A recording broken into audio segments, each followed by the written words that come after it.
You know that saying, it's more complicated than that. Well, buckle up, because today's deep dive is all about the wild, messy, and surprisingly relevant early years of the United States. We're talking right after the Revolution, using the American YAWP as our guide. And trust me, this isn't your high school history class recap. No, not at all. Get ready to uncover the hidden tensions, the messy compromises, and the surprising echoes of this era that still shape America today. It's funny, what's so captivating about this period is that it wasn't this clean break from the past. The revolution was over, sure, but the ink was barely dry on the Declaration of Independence, and the nation was already grappling with what it actually meant to be independent, to govern themselves. Right. And who that self even included, right? Yeah. Big questions. Yeah. Exactly. It's 1788. The Constitution, this grand experiment in self-government, is fresh off the press. Everyone's celebrating. Parades, blacksmiths turning swords into plowshares, even potters crafting pottery with the inscription, "The potter hath power over his clay." Can you imagine? The symbolism, it's almost theatrical, right? It is. It's a deliberate performance, this Yeah. this projection of unity and optimism. But under the surface, tensions are bubbling. Oh, yeah. The Articles of Confederation, the first attempt at a national government, are proving to be woefully inadequate.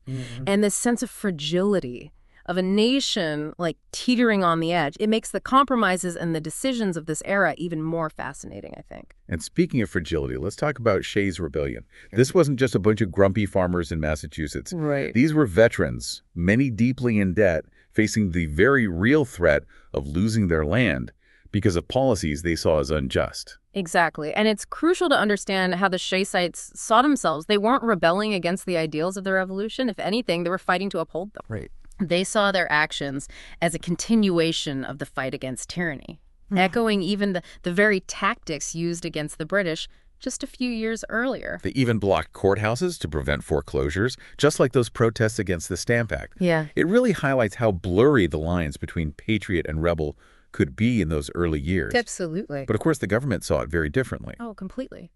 To the elite, the government officials, Shays' Rebellion was terrifying. Governor Bowdoin of Massachusetts called them a mob, a threat to the very fabric of this new nation. He mobilized a militia led by a certain Revolutionary War hero, Benjamin Lincoln, to crush the rebellion. Oh, wow. The irony is not lost on me. Right. But here's where it gets really interesting. Shays' Rebellion, while ultimately unsuccessful, exposed the fatal flaw of the Articles of Confederation: a weak central government. Yes.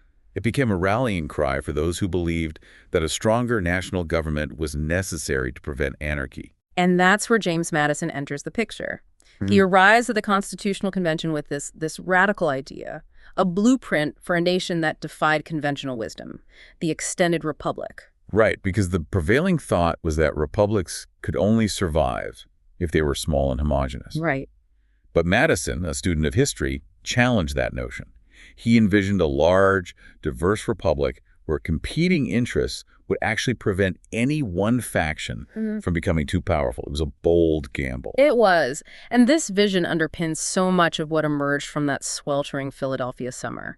The Great Compromise, the heated debates over representation, the structure of the presidency, all designed to balance power and ensure the survival of this grand experiment. It's fascinating how those concerns about tyranny, about recreating the very system they had just fought to overthrow, shapes the presidency. It wasn't just about choosing a figurehead. It was about carefully constructing an office, powerful enough to lead, but limited enough to prevent the rise of a king in all but name. Every detail, every clause was debated fiercely. This Constitution, it wasn't some, divinely inspired document. It was the product of compromise, of political maneuvering, of men with different visions wrestling with how to build a nation from scratch. And let's not forget, the Constitution barely survived its own set of battles during the ratification process. Enter the anti-federalists, who were deeply suspicious of this whole strong national government idea. They saw it as a betrayal of the revolution, a slippery slope back to tyranny. And their most potent weapon, the lack of a Bill of Rights. They argued, and quite convincingly, that without explicit protections for individual liberties, the government could easily trample on the very freedoms they had fought so hard to win. Makes you think. It does. The ratification debates, especially in key states like Massachusetts and Virginia, were nail-biters. It took some serious political wrangling, some last-minute promises to drag that Constitution across the finish line. It makes you wonder, what would have happened if just one or two more states had voted no? It highlights the fragility of those early years, the very real possibility that the whole experiment could have unraveled. Yeah. And even with the eventual adoption of the Bill of Rights, some glaring omissions remain. Omissions that continue to haunt us today. The lack of explicit protections for women's rights, the perpetuation of voting restrictions, and of course the elephant in the room, the institution that would continue to divide the nation for generations to come. Slavery. It's the great American paradox, isn't it? A nation founded on liberty, yet built on a system that denied liberty to so many. Yeah. And this contradiction wouldn't be easily resolved. In fact, the compromises made to secure ratification, particularly the so-called dirty compromise on the slave trade, would have profound and lasting consequences. Okay, so break down this dirty compromise for me. What were they thinking? Why should we care? Imagine this. Delegates from New England, a region increasingly ambivalent about slavery, striking a deal with their counterparts from the Deep South, where slavery was deeply entrenched. New England agreed to protect the Atlantic slave trade for another 20 years. Wow. Yes, you heard that right. They traded human lives for economic gain. That's appalling. But sadly, not surprising, given, what we know about history, what did they get in return for selling out their supposed morals? Southern support for commercial legislation that would directly benefit Northern merchants. It's a stark reminder that political expediency often trumped moral considerations in the early republic. And the ramifications of this compromise, huge. It basically cemented the institution of slavery in the new nation, right? Exactly. It fueled the expansion of slavery westward, it deepened the racial divide, and it set the stage for the brutal conflicts that would eventually tear the nation apart a century later. So the slave trade was eventually abolished in 1808. But as you said, the legacy of that compromise, the economic and social structures it reinforced, those wouldn't disappear overnight. Precisely. And it's important to note that the abolition of the slave trade, while a victory for human rights, wasn't solely driven by moral imperatives. A complex web of factors contributed to its demise. Like what? Give me those aha moments. Well, for one, Great Britain, a global power, was itself moving towards abolishing the slave trade. The United States, always sensitive to its image on the world stage, didn't want to appear morally backwards. Ah, so international pressure played a role. That's interesting, Il. What else? Then there's the Haitian Revolution. This successful slave revolt, happening right on America's doorstep, sent shockwaves through the South. Imagine the fear it must have instilled in the hearts of Southern slaveholders, this vision of enslaved people rising up and seizing their freedom. It made the possibility of a similar uprising in the U.S. all too real, and it made abolishing the transatlantic slave trade seem like a way to, well, maintain control. So a mix of pragmatism, fear, and maybe a dash of moral conscience. It's a complicated legacy. Exactly. And while the 1808 ban was a turning point, it wasn't a clean break. The act itself was riddled with loopholes, lacking any real enforcement mechanisms. It ultimately left the fate of illegally imported Africans up to individual states. Speaking of complicated legacies, let's talk about Alexander Hamilton. He explodes onto the scene as the first Secretary of the Treasury, armed with this ambitious plan to reshape the nation's economy. Hamilton was a force of nature. Yeah. A brilliant and often polarizing figure who believed that a strong, centralized government was essential for national prosperity. He was all about big banks, big business, right? Yeah. Aligning the interests of the wealthy with the success of the nation. In essence, yes. He believed in harnessing self-interest as the engine of economic growth, arguing that a government that protected property and promoted commerce would create a rising tide that lifted all boats. But did it? Or did it just make the rich richer? It's a debate that continues to this day. It's a question that plagued the Republic from the start. And Hamilton's grand plan, while undeniably ambitious, did little to quell those anxieties. Let's break it down. Yeah. His first move, tackling those pesky state debts left over from the Revolution. He proposed that the federal government should assume those debts, issuing federal bonds to state creditors. On the surface, it sounded like a reasonable solution, a way to unify the nation financially. But of course, there was a catch, wasn't there? Where's the drama in a clean financial transaction? Many saw it as a blatant giveaway to speculators who had bought up state bonds at a fraction of their value, betting on a federal bailout. And then there was the issue of regional fairness. Ah, the South cries foul. Precisely. Southern states, many of which had already paid off their debts, were furious at the prospect of shouldering the burden of the northern states. It's fascinating how quickly those regional tensions, those economic anxieties bubbled to the surface.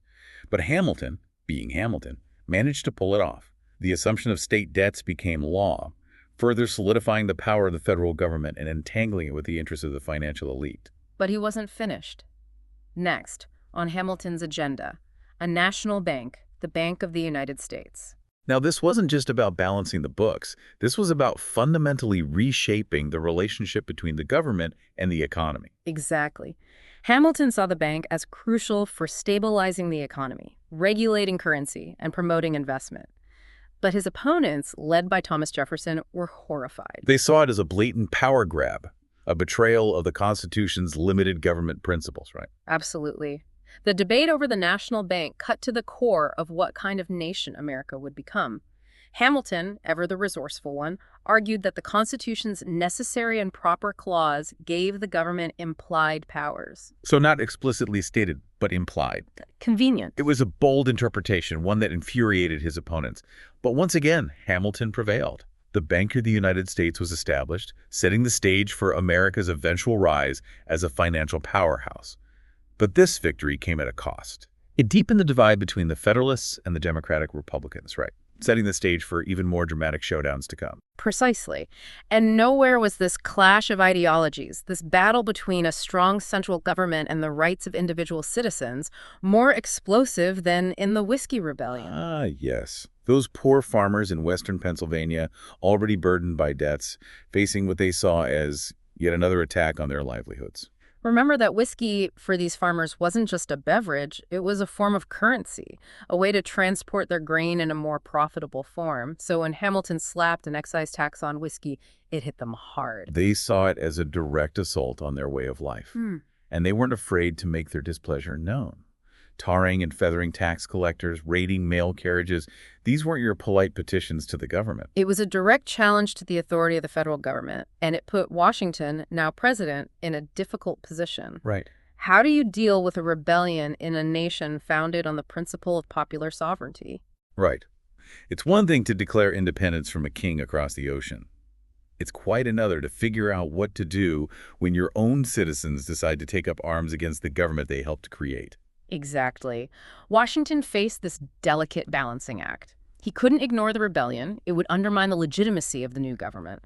But he also didn't want to be seen as crushing dissent with brute force. So what did he do? Did he, call in the cavalry, literally? He opted for a show of force coupled with a willingness to negotiate. He sent a delegation to meet with the rebels while simultaneously mobilizing a militia force of 13,000 men. 13,000. He meant business. I love that little detail. Washington actually marched with the troops for a bit. The only sitting president to ever lead troops in the field. Yeah. Talk about a powerful message. It was a clear signal that while the government was open to dialogue, it would not tolerate armed insurrection. In the end, the rebellion fizzled out before any major bloodshed. But the Whiskey Rebellion, much like Shays' Rebellion before it, exposed the fragility of this new nation, the deep divisions that lingered beneath the surface of unity. And as if domestic turmoil wasn't enough, the young republic also had to navigate the treacherous waters of international relations. And things were getting messy in Europe, right? Oh, absolutely. The French Revolution, which had initially ignited such hope and enthusiasm in America, was taking a dark turn. The execution of Louis VI, the Reign of Terror, the rise of radical factions, it was a stark reminder that revolutions, even those begun with the noblest of intentions, could easily descend into chaos and bloodshed. Remember how Americans were naming their horses Jacobin and Sansculotte? I bet those names didn't age well. Not so much. The news from France, filtering back across the Atlantic, had a sobering effect. It fueled anxieties about the fragility of the American experiment, the fear that the same forces of anarchy and violence could easily be unleashed on American shores. And this is where the story of Jay's Treaty comes in, right? An attempt to navigate the treacherous waters of international relations at a time when Europe felt like a powder keg. Exactly. But before we dive into that, let's acknowledge the deep political divisions that were already fracturing American society. The Federalists, with their anxieties about mob rule and their preference for strong ties with Great Britain, versus the Democratic Republicans, who saw the French Revolution, even with its excesses, as a continuation of the fight for liberty. It was a clash of ideologies, a battle for the soul of the new nation. And John Adams, caught in the middle of this political maelstrom, sends John Jay to negotiate a treaty with Great Britain. Seems like a recipe for disaster. It was a gamble, for sure. The goal was to secure American neutrality, protect their economic interests, and hopefully avert another war with Great Britain. Reasonable enough. So what did Jay manage to secure? Well, Britain agreed to abandon those pesky forts they were still occupying in the Northwest Territory and to compensate American merchants for ships seized during the ongoing conflict with France. Sounds like a win-win. What was the problem? The treaty made no mention of stopping the impressment of American sailors. Oh. This was a huge sticking point, as the British Navy had been capturing American sailors, forcing them into service. Talk about a slap in the face. It was a bitter pill to swallow, and it fueled accusations that the Federalists, with their pro-British leanings, had sold out American interests. And just to add fuel to the fire, the treaty also strengthened trade ties with Great Britain, a move that outraged those who saw it as undermining the French Republic. The political fallout from Jay's treaty was immense. It solidified the divide between the Federalists and the Democratic Republicans, pushing them further apart ideologically and setting the stage for even greater partisan conflict in the years to come. And just when it seems like things couldn't get any more dramatic, along comes the XYZ affair. Talk about a story ripped from the headlines. Imagine this. President Adams, trying to mend fences with France after that whole Jay's Treaty debacle, sends a delegation to Paris. But when they get there, they're met with demands for bribes before any negotiations can even begin. Bribes from our supposed allies. The audacity. It was a diplomatic disaster of epic proportions. The American public was outraged when news of these demands made by these shady French agents, codenamed X, Y, and Z, became public. Millions for defense, but not 1 cent for tribute. I bet that quote was everywhere. It captured the mood perfectly. The XYZ affair pushed the United States and France to the brink of war, a conflict that became known as the Quasi-War. Quasi-war because it wasn't a full-blown declared war, right? More like a series of naval skirmishes and diplomatic standoffs. Precisely. And while the fighting itself was largely limited to the high seas, the political and social impact within the United States was profound. It was a time of heightened anxieties, suspicion, and fear, particularly among those who saw the French Revolution as a dangerous contagion that threatened to infect the American experiment. Which brings us to the Alien and Sedition Acts, a dark chapter in early American history. These acts, passed by a Federalist-controlled Congress, were basically designed to silence dissent and target those who dared to criticize the government's policies, particularly those sympathetic to the French Revolution. The Alien Act gave the government sweeping powers to deport foreigners deemed dangerous, while the Sedition Act made it a crime to publish false, scandalous, and malicious writing against the government. Talk about a direct assault on freedom of speech. It's hard to believe that something like that could happen in a nation founded on the principles of liberty and free expression. It was a blatant attempt to stifle opposition, and it revealed the deep paranoia and fear that gripped the Federalist leadership. They truly believed that foreign agents and radical ideas posed an existential threat to the young republic. It's fascinating how quickly, those in power can become threatened by dissent, especially during times of crisis. Yeah. But the Alien and Sedition Acts backfired spectacularly, didn't they? They did. Instead of silencing opposition, they provoked a wave of outrage and galvanized the Democratic Republicans, who saw the acts as a direct attack on the First Amendment. It was during this period that a more expansive understanding of free speech began to take root, one that went beyond simply the absence of censorship to encompass a robust protection for even the most unpopular or dissenting viewpoints. And it was during this time that Thomas Jefferson and James Madison penned those famous Kentucky and Virginia resolutions, right? Precisely. These resolutions were a direct challenge to the Alien and Sedition Acts, arguing that the states had the power to declare federal laws unconstitutional. It was essentially a battle over states' rights versus federal power, a debate that would continue to echo throughout American history and is shockingly relevant even today. Exactly.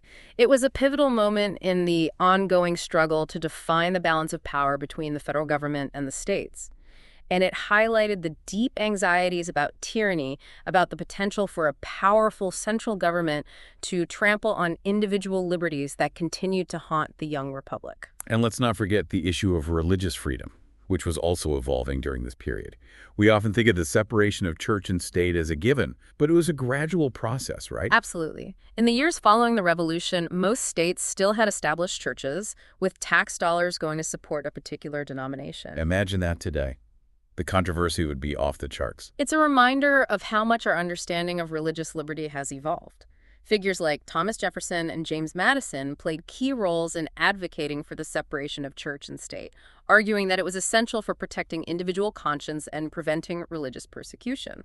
Jefferson's famous Statute for Religious Freedom was a landmark achievement, wasn't it? It was a bold declaration of the principle of religious liberty, and it helped pave the way for the disestablishment of state churches, a process that continued throughout the early 19th century.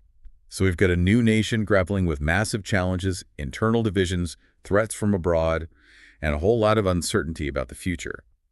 But in the midst of all this turmoil, something truly remarkable happens: a peaceful transfer of power. The election of 1800 is often hailed as a revolution in its own right, a testament to the resilience of democratic institutions. Because this wasn't just any election, right? This was a bitter, no-holds-barred contest between the Federalists, led by John Adams, and the Democratic Republicans, led by Thomas Jefferson. And the rhetoric was incredibly heated. Both sides accused the other of being a threat to the very foundations of the Republic. It was a campaign of slander, of fear-mongering, of deep ideological divides. Sounds eerily familiar, doesn't it? Some things never change, it seems. But what made this election so revolutionary was that it was a peaceful transfer of power in a time when such transitions were anything but certain. Remember, the idea of political parties was still relatively new, and the founders had not envisioned a system where power would be so contested. They thought that enlightened gentlemen would just, figure it out. Good luck with that. So this election, with its fierce partisanship and its potential for unrest, was seen as a major test for the young republic. And how did the drama unfold? It couldn't have been a smooth ride. It was anything but. The election initially resulted in a tie between Thomas Jefferson and Aaron Burr, his own vice presidential running mate. Wait, what? How did that even happen? It was a quirk in the electoral system at the time. The Constitution didn't distinguish between electoral votes for president and vice president. So if two candidates received the same number of votes, it went to the House of Representatives to break the tie. And who controlled the House? You guessed it, the Federalists. Talk about awkward. To say the least. The Federalists, who had just been defeated in the election, now had to choose between two Democratic Republicans to be the next president. They were in a bind, caught between their own political allegiances and the will of the people. I bet Hamilton had some thoughts on the matter. Wasn't he a bit of a kingmaker in his own right? He was. And while he personally disliked Jefferson, he saw Burr as an even greater threat. A dangerous demagogue who could not be trusted with that kind of power. So what happened? Did the House just, descend into chaos? Did they just burn the Constitution and start over? It was tense, but ultimately cooler heads prevailed. After a record 36 ballots, the House finally elected Thomas Jefferson as president. 36 ballots? That's insane. Can you imagine the suspense? Yeah. The backroom deals, the drama. It's like something out of a political thriller. He was a political nail-biter. But the peaceful resolution of this crisis, despite the deep partisan divisions, is truly a testament to the strength of American democracy. It proved that even in the face of intense disagreement and bitter rivalry, the system could work. The peaceful transfer of power from one political party to another set an incredibly important precedent, one that would shape the future of American politics. It was a victory for the rule of law, for the peaceful resolution of conflict, and for the enduring power of democratic ideals. But even with Jefferson in the White House, the story of the early republic is far from over, right? Yeah, it's almost like the story of the early republic is this relay race, each handover fraught with tension and possibility. And as Jefferson takes the reins, the nation faces yet another pivotal moment, one that would solidify the role of a branch of government often overlooked in the history books: the judiciary. Okay, you're talking about Marbury v. Madison, right? A landmark case for sure, but one that makes my head spin a little. It's all about undelivered mail. Well, on the surface, yes. But beneath that seemingly mundane detail lies a power struggle that would shape the very foundations of American governance. Drama in the courtroom. I'm ready. Set the scene. Picture this. It's a twilight of John Adams's presidency.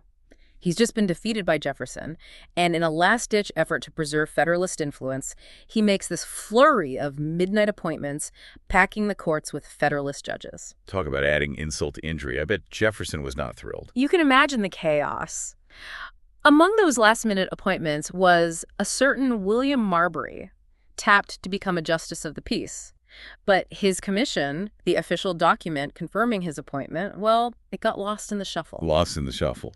More like conveniently misplaced by a certain James Madison, Jefferson's Secretary of State. Conveniently misplaced or simply overlooked, the result was the same. Marbury was left without his judgeship. He sued, demanding Madison deliver his commission, and the case landed in the lap of Chief Justice John Marshall. John Marshall, a staunch Federalist himself and, let's be honest, a shrewd political operator. This was his moment to make a statement. And what a statement it was.